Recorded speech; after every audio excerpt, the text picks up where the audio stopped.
समास यानी कि कंपाउंड। समास बेटा कहते किसे हैं? अच्छा, इससे पहले मैं आपको वर्णमाला पूरा कंप्लीट टॉपिक और संधि पूरा कंप्लीट, किताब की भी जरूरत नहीं है उठाने की, पढ़ लेना और सारा दिमाग में सेट हो जाएगा। सबसे पहला पॉइंट है बेटा, समास का अर्थ क्या है? अर्थ इसके यदि पूछते हैं, ये है संक्षेप। संक्षेप, ठीक है। समास का संधि विच्छेद, क्या आप समास को तोड़ सकते हो दो शब्दों में? सम जमा आस। यदि मैं आपसे कहूं भाई इससे संधि करिए, इसको तोड़िए, सम जमा आस, ये आपका संधि विच्छेद हो गया। अर्थ है इसका संक्षेप, यानी कि किसी भी चीज को छोटा करके लिखना, ठीक है। डेफिनेशन क्या कहती है आपकी? दो या दो से अधिक शब्दों से मिलकर बने नए सार्थक शब्द को समास कहते हैं। दो या दो से अधिक शब्दों से मिलकर बने नए सार्थक शब्द को समास कहते हैं। फॉर एग्जाम्पल, ये मेरा माना कोई शब्द है, शब्द है ये मेरा, माना ये है राजपुत्र। क्या है बेटा ये? राजपुत्र। राजपुत्र को मैं लिख सकता हूं राजा, राजा का पुत्र, यही तो लिख सकता हूं। तो ये वाला जो पद है इसको हम बोल लेंगे पूर्व पद। कौन सा पद? पूर्व पद बोलेंगे बेटा हमेशा। बाद वाला जो है इसको हम बोल लेंगे उत्तर पद। ध्यान रखना, पहले पद को पूर्व पद, इसको उत्तर पद। ये जो है आपका, ये बीच में आ गई विभक्तियां। विभक्तियां, विभक्तियां बता दूंगा कौन कौन सी कैसे कैसे, ठीक है। और ये जो मेन शब्द है इसको हम बोल लेंगे समस्त पद। कौन सा पद? समस्त पद, ठीक है। तो ये आपको पता होना चाहिए, कोई भी दो या दो से अधिक शब्दों को एक शब्द में हम संक्षेप में करके लिख सकते हैं, जिसको समास कहते हैं, ठीक है। बहुत अच्छे, तो ये आपको पता होना चाहिए, नाम से ही आप बता दोगे, ये ध्यान रखना बस। पूर्व पद, ये उत्तर पद, ये विभक्तियां, ये है समस्त पद, ठीक है। इसको नोट कर लेना कि वह कौन सा पद को हम कौन सा नाम जानते हैं, ठीक है। अब यदि आपसे पूछे समास कितने टाइप के होते हैं बेटा, समास के टाइप बताओ कितने हैं, भेद कितने हैं समास के? समास के बेटा भेद हैं आपके 6। अवयवी भाव, तत्पुरुष समास, कर्मधारय, द्विगु, द्वंद्व और बहुव्रीहि, ठीक है। ये आपके समास के टाइप हैं बच्चे। अब इसमें से एक क्वेश्चन ये बन जाता है, भाई हर उसमें ये दो पद है, हर समास में पूर्व पद उत्तर पद है, तो कभी कभी ये पूछ लेते हैं कि भाई किसमें पूर्व पद प्रधान होता है, मतलब मेन। तो यदि मैं आपसे कहूं कि पूर्व पद प्रधान किसमें होता है भाई? अवयवी भाव समास में। ये जो तीन है इसमें आपका होता है उत्तर पद प्रधान होता है इन तीनों में, यानी कि ये दूसरे वाला पद प्रधान होता है। याद कैसे करोगे? द्वि पुरुष कर्म, इसके ट्रिक लिखवा रहा हूं, दो पुरुष काम करते हैं, तो इस ट्रिक में जितने भी है ना इनका उत्तर पद प्रधान होता है। दो मतलब द्विगु, पुरुष मतलब तत्पुरुष, क्योंकि पुरुष तत्पुरुष मारा है, काम मतलब कर्मधारी है, ठीक है। तो इसके जो है इन तीनों के उत्तर पद प्रधान है। द्वंद्व के दोनों पद प्रधान है, ठीक है। और यदि मैं बात करता हूं बहुव्रीहि के, दोनों पद अप्रधान है, ठीक है बेटा। इसको नोट कर लेना, किसका पूर्व पद, किसके उत्तर पद, दोनों पद, ये भी सेम है द्वय, ये भी सेम है द्वय, तो दोनों सेम है, तो दोनों पद प्रधान है। ट्रिक बता रहा हूं याद करने का तरीका। बहू, घर में जो बहू हो, बहू किसी की प्रधान बनी कभी घर में? हमारे घर में आज की डेट में जो प्रधान होता है घर का, वो होता है आदमी, जो हमारी सोच है, मेंटेलिटी है।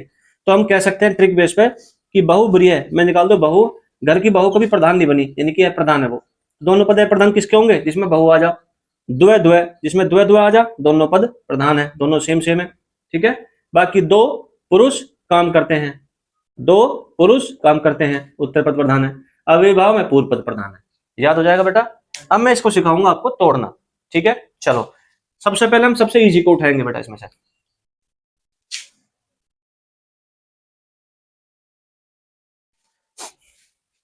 चलो बच्चों ध्यान से देखो बेटा, मैं आपको दो समास समझा दूंगा, एक ये वाला, एक ये वाला। ये इतने इजी है कि आप 2 मिनट में समझ जाओगे। जिस भी शब्द के सामने इसकी पहचान है, ये मैंने आपको बता दिया, इसका पूर्व पद प्रधान होता है, फर्स्ट पॉइंट। इसकी पहचान है शब्द के स्टार्टिंग में, किसी भी शब्द की जो समस्त पद है इसकी स्टार्टिंग इनसे होगी, क्लियर है। इनकी स्टार्टिंग किससे होगी बेटा? ये जो शब्द लिखे यहाँ पे, अनु, आ, प्रति, भर, यथा, यावत, हर, बे, ठीक है। अब जैसे ये शब्द आ गया अनुरूप, पीछे से एक मीनिंगफुल वर्ड तोड़ दो, रूप, क्या बच गया आगे, अनु, ठीक है, अनु बच गया ना, पक्की बात है। तो आंसर क्या होगा, अव्ययभाव। पीछे से मीनिंगफुल वर्ड तोड़ दो, इसमें से जन्म, क्या बच गया, आ, अव्ययभाव। प्रतिदिन, पीछे से मीनिंगफुल वर्ड, दिन निकाल दो, प्रति बच गया। भर पेट, पेट निकाल दो, भर, यथा संभव, संभव निकाल दो, यथा। इस तरह के बहुत सिंपल वर्ड हैं, मात्र 5 सेकंड में आप आंसर तोड़ दोगे अपना, ठीक है। लेकिन कभी कभी दिक्कत आती है इसमें, या मैं आपसे लिख सकता हूं हाथों हाथ, इसमें कौन सा है, डाउट क्लियर है बेटा। इसमें जब भी जहां भी आपको ये चिन्ह आ जाएगा, आप मेरे हिसाब से द्वंद्व समास लगाओगे 100 के 100%, क्योंकि इसका यूज इसमें होता है बेटा। लेकिन हमेशा ध्यान है, जब भी कभी बीच में ये निशान, ये चिन्ह आ जा, दोनों सेम है, गांव गांव, गांव गांव, क्या इनका मीनिंग अलग अलग है, नहीं है, इनका मीनिंग बिल्कुल सेम है। ये भी गांव, ये भी गांव, मीनिंग सेम और बीच में ये चिन्ह हो, तो समझ लो क्या हो जाएगा, अव्ययी भाव। फिर बता रहा हूं मैं, ठीक है, दोनों सेम है, मीनिंग सेम है, वर्ड सेम है, बीच में ये चिन्ह लगा हुआ है। रात रात, इसको हम लिख सकते हैं रातों रात। आपके सामने ये भी एग्जाम में ऑप्शन आ जाएगा, बताइए रातों रात में कौन सा समास है, तो अव्ययी भाव समास, ठीक है। या रात रात ऐसे लिखा जाएगा, तब अव्ययी भाव समास। हाथों हाथ, या हम इसे लिख सकते हैं हाथ हाथ, ठीक है, दोनों सेम है, बीच में चिन्ह लगा हुआ है, या हाथों हाथ। इस तरह का क्वेश्चन आता है तो अव्ययी भाव समास होता है। ये मेरा कंप्लीट हो गया भाई, कोई समस्या, पक्की बात है, ये मेरा कंप्लीट हो चुका है भाई साहब, ये लिख लेना सभी के सभी नोट करके। अब मैं बात करता हूं द्विगु समास। पहचान क्या है, पहला पद संख्यावाचक होगा। संख्यावाचक मतलब 1 2 3 4 5 6 7 8 9 10, इस तरह से पहला पद जो स्टार्टिंग होगी शब्द की, स्टार्टिंग होगी जो शब्द की, ठीक है। और एक समूह की तरफ को इशारा करेगा, किसकी तरफ को, समूह की तरफ को इशारा करेगा, मोस्ट इंपोर्टेंट है, ठीक है। एग्जाम्पल देख लो, सप्त सिंधु, सिंधु मतलब नदियां, मीनिंग हमें नहीं जानना, जब तक मैं नहीं कहूं मीनिंग नहीं जानना ना हमें तोड़ना, बस हल्का सा पता होना चाहिए।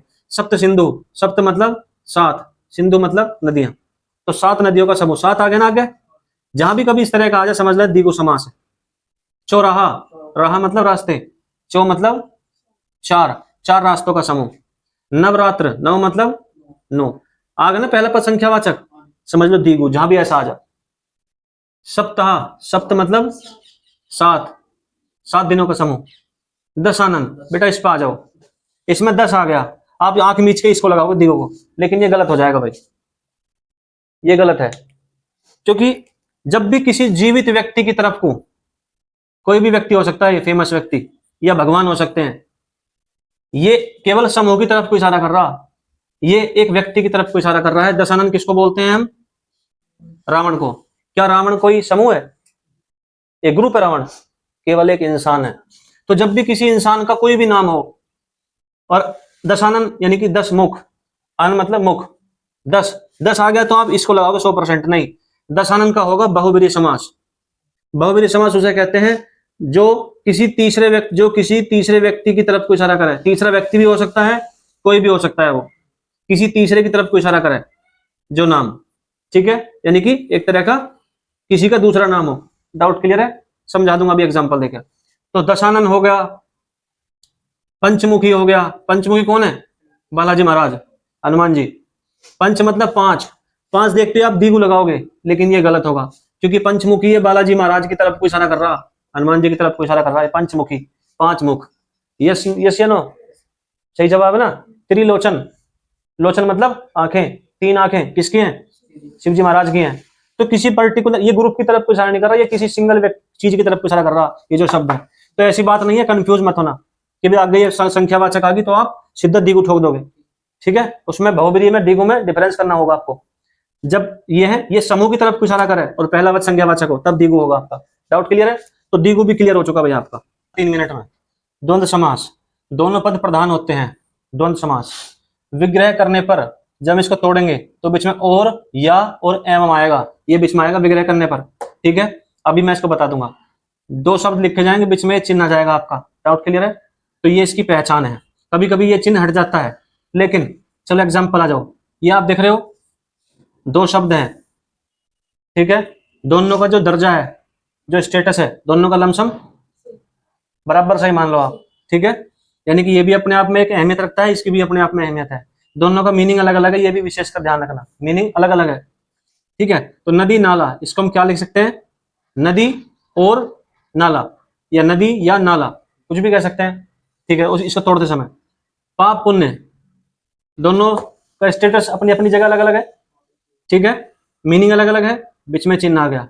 तो पाप और पुण्य, पाप या पुण्य तोड़ते समय, डाउट क्लियर है। सुख दुख, सुख या दुख, सुख और दुख कुछ भी कह सकते हैं इसको हम, आगे पीछे, आगे और पीछे, आगे या पीछे तोड़ते समय, ठीक है। कनक कनक, इसमें देखो भाई दोनों सब समान है क्या इनका अर्थ सेम है, अर्थ सेम है। अगर अर्थ सेम होता तो होता अव्ययभाव समास, लेकिन इसका ना, इसका है धतूरा और इसका है सोना, ठीक है। एक कनक का नाम है सोना, एक कनक का नाम है धतूरा। इसे खा के तो परेशान हो जाए आदमी, इसे इसे बेटा खाते नहीं है, इसे पा के परेशान हो जाए आदमी, ठीक है। तो कनक कनक दोनों सेम है, बीच में चिन्ह लगा हुआ है। अगर मीनिंग सेम होते तो होता अव्ययभाव, मीनिंग अलग अलग है तो आंसर होगा हमारा द्वंद्व समास। क्लियर है, शाबाश। मैं बात करता हूं बहुब्रीहि पहचान। दोनों पद अप्रधान होते हैं, दोनों पद किसी तीसरे की ओर इशारा करें, दोनों पद मतलब पूर्व पद और उत्तर पद दोनों। लंबोदर, वर्ड प्रति बता दो क्या है, ठीक है। लंबोदर, लंबा, लंबो लंबा और उदर, ठीक है, जिसका उदर क्या है, लंबा। लंबोदर हम किसके लिए हम वर्ड यूज करते हैं बेटा, गणेश जी के लिए। तो ये शब्द किसी तीसरी तरफ को इशारा कर रहा ना, गणेश जी के लिए इशारा कर रहा। दशानन, दस आनंद, दस देखते ही आप लगाओगे द्विगु समास, लेकिन ये एक समूह थोड़ी है। दस मुख, दस मुख, ये रावण की तरफ को इशारा कर रहा भाई साहब। चक्र पाणी, पाणी मतलब हाथ, चक्र हाथ में रखने को कौन रखता है भाई, विष्णु जी रखते हैं, सही जवाब है। तो ये विष्णु जी की तरफ को इशारा कर रहा। चतुर्भुज, किसके हैं, चार भुजा, चतुर्भुज किसकी है, विष्णु जी की है चार भुजा, यस या नो। तो ये भी विष्णु जी की तरफ को इशारा कर रहा है। चतुर मतलब चार, आप चार देखते सीधा द्विगु ठोकोगे, यस या नो।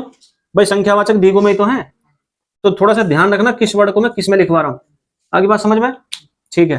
पंकज, पंकज का, पंकज किसकी तरफ को इशारा करता है, पंकज मतलब जो पंख में पैदा हुआ, पंख में पैदा हुआ, ये कमल, कमल के फूल को बोलते हैं पंकज।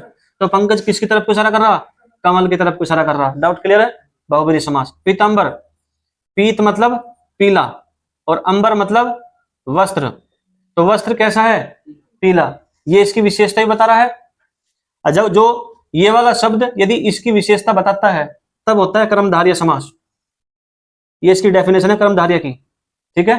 जब पूर्व पद उत्तर पद की विशेषता बताए तब होता है कर्मधारय, इसमें कर्मधारय भी लगा सकते हो, ठीक है। लेकिन ये किसकी तरफ को इशारा कर रहा है बेटा, कृष्ण जी की तरफ को, ये कृष्ण जी की तरफ, क्योंकि कृष्ण जी पहनते हैं पीले वस्त्र, यस या नो। तो पीतांबर किसकी तरफ को इशारा कर रहा है, कृष्ण तरफ को, ठीक है। तो पीतांबर, आप बहुब्रीहि समास को पहली प्रायोरिटी दोगे भाई इसमें, ठीक है, बहुब्रीहि समास को पहली प्रायोरिटी दोगे आप। चोलड़ी, चो मतलब चार, लड़ी मतलब माला, लड़ियां, लड़ी मतलब लड़ी, तो चार लड़ी, चार लड़ी, हम क्या, चार मतलब द्विगु समास, यस या नो। लेकिन इसमें क्या आएगा आपका बहुब्रीहि समास, चार लड़ियों की एक माला है ये, जो मैं आपको यहां बता रहा हूं, अगर आपके वो एग्जाम में आ जा तो बहुब्रीहि समास ही ठोकना भाई, आंख बंद करके, ठीक है। चोलड़ी मतलब एक माला की तरफ को इशारा कर रहा है बेटा। मृगेंद्र, मृगेंद्र मतलब, मृग मतलब हिरन, इंद्र मतलब उनका राजा, तो हिरणों का राजा कौन है, सिंह, सिंह मतलब शेर, मृगेंद्र।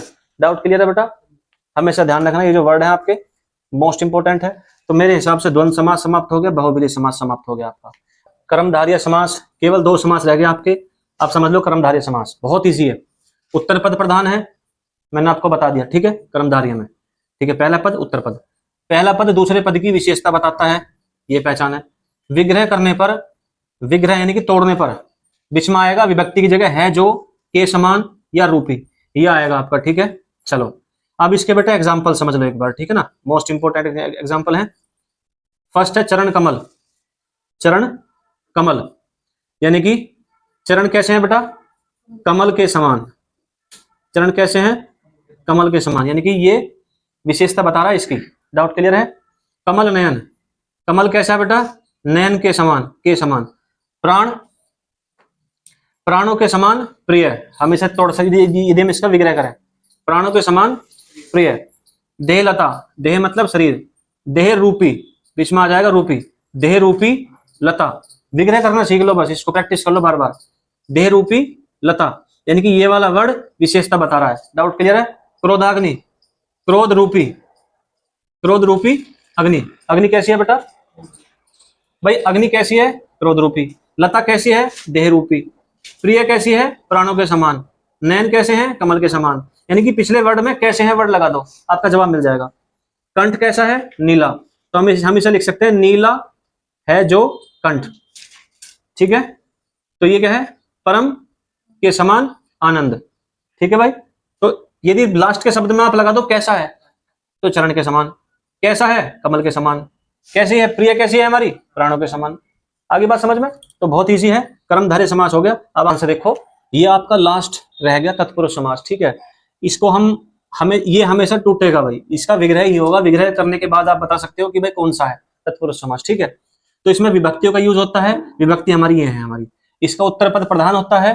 ठीक है, अब विभक्ति कौन सी है? कर्ता ने कर्म को करण से के द्वारा, ये पढ़ लेना इसको। ठीक है, पहले वाली विभक्ति का यूज नहीं होता, बाकी तमाम विभक्ति का यूज इसमें होता है तत्पुरुष समास में। ठीक है, यदि आपसे पूछे कि बताइए तत्पुरुष समास में कौन सी विभक्ति का यूज नहीं होता, तो कर्ता, कर्ता विभक्ति का यूज नहीं होता, आप बता दोगे भाई। डाउट क्लियर है? बाकी का यूज होता है बेटा। चलो, अब जिस पे मैं गोले बना रहा हूं, तोड़ने के बाद आपको इनमें से कोई सा मिलेगा बीच में। क्लियर है? गगन चुंबी, गगन मतलब आकाश, गगन को चूमने वाली, गगन को चूमने वाला, गगनचुंबी बोलते हैं इसको। जैसे बड़ी बड़ी इमारतें होती है ना, और देखिए कैसी गगनचुंबी इमारत खड़ी है, तो गगनचुंबी, गगन को चूमने वाला। को आ गया ना, तो इसका मतलब तत्पुरुष समास है। रथ चालक, रथ चालक, इसको हम तोड़ेंगे, हम क्या लिखेंगे? रथ चालक को हम क्या बोलेंगे? रथ को चलाने वाला। रथ को आ गया ना, तत्पुरुष समास है भाई, वो भी कर्म वाला। मन चाहा, मन से चाहने वाला, मन चाहा मतलब मन से चाहने वाला, से आ गया। रेखांकित, रेखांकित, रेखा से अंकित। ठीक है, किसी भी चीज को हम अंकित कर दें किससे? रेखा से अंकित। सूर चरित, सूर द्वारा चरित मतलब लिखी गई, सूर के द्वारा चरित। ठीक है, तो के द्वारा आ जाएगा बीच में। डाउट क्लियर है? प्रयोगशाला, तो शाला के किसके लिए है? प्रयोग के लिए, तो प्रयोग के लिए शाला। गौशाला, गाय के लिए शाला, गौशाला। धनहीन, धनहीन, हीन मतलब धन अलग हो गया, जिससे धन छिन जाए हम उसे तो बोलेंगे धनहीन, तो धन से हीन। पाप से मुक्त। ठीक है, का की के, राजपुत्र, राजा का पुत्र, राजा की आज्ञा या राजा की आज्ञा, राजा की आज्ञा। ठीक है, पुरुषोत्तम, उत्तम, पुरुषों में उत्तम, पुरुषों में उत्तम, पुरुषोत्तम उसे बोल लेंगे हम। आप बीती, आप पर बीती, इसको तोड़ना सीख लो, मोस्ट इंपोर्टेंट है, कोई दिक्कत नहीं है, ज्यादा दिमाग नहीं लगेगा, बस जब आप दो एक बार पढ़ लोगे आराम से क्लियर हो जाएगा बेटा। ठीक है, तो मैं आपको समास का टॉपिक क्लियर हो चुका है, प्रॉपर देख लेना इसको बढ़िया तरीके से, और